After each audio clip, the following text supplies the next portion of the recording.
Well, it's another day and it's another RV repair. Imagine that. It's an RV that needs something fixed on it.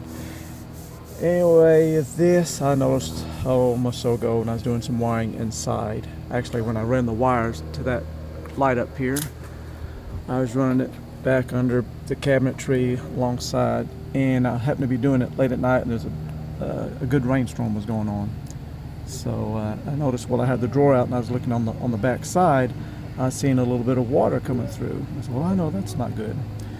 And so now it's a warm day. I figured it'd be a good day to take it apart and fix it. And you can see, this is from the factory. This is a 2005 when it was built. Now it's 2017.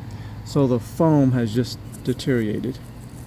And it's, and you can see the dirt has been going right through. And you can see, if it had a good seal, I wouldn't have all this debris on top of this electrical switch. So I'm going to get all this pulled off and clean this real well, get all the dirt and crud off of it, get rid of the foam, and instead of dealing with foam, I'm going to go back with butyl tape. Butyl tape is the same thing. Actually, I just did it here because I just changed out these windows and replaced it. Had this frame out. See this here? That's butyl tape. It's slowly oozing out after it's spitting out. We got warmer weather, so I'll get me a razor blade and trim the excess off. But butyl tape always stays soft and pliable, and so hopefully that'll keep the water out. But that's one more thing to keep an eye on with your RVs, is look for any water intrusion whatsoever, because if that kept doing that for a while, you don't know what kind of floor damage you'd get eventually. And another thing I don't like, but there ain't a whole lot I can do about it, the only way this thing is held on there with these two little plastic clips. As you tighten up the screws, you get one tightens up on that side, just each corner, so it doesn't get a tremendous amount of pressure. So we'll get all this cleaned up and put some butyl tape on there and see what it looks like. So here's what I've done. I've taken the cover off. You see there, and I put my butyl tape around it carefully. And so when I put it on there, the excess will ooze out. I'll trim it off with a razor blade, and hopefully we'll have no more water issues. Keep the RV dry. In case you don't know, I thought I would show you how this works. On these little, there we go. Let me get my screwdriver in the right way.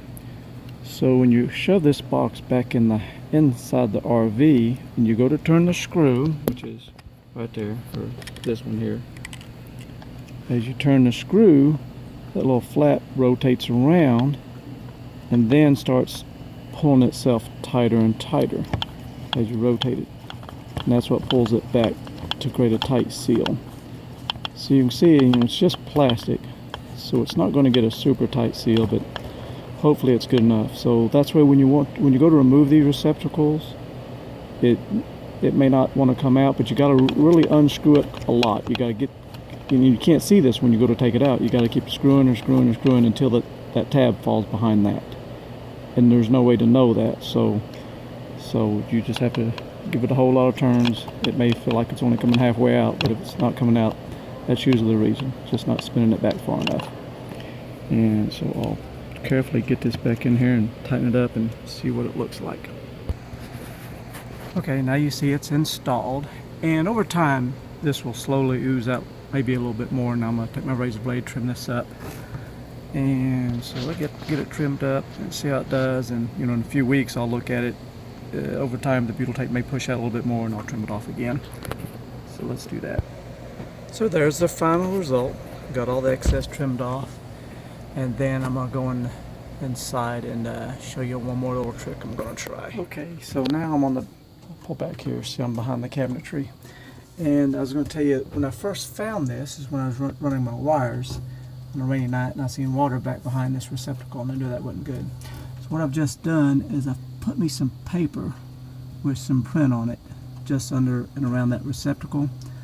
So I'll check back in a week, month or two after a couple good rainstorms, and I'll keep an eye on that paper. If there's ever any watermarks or stains on it, I know I still got a problem.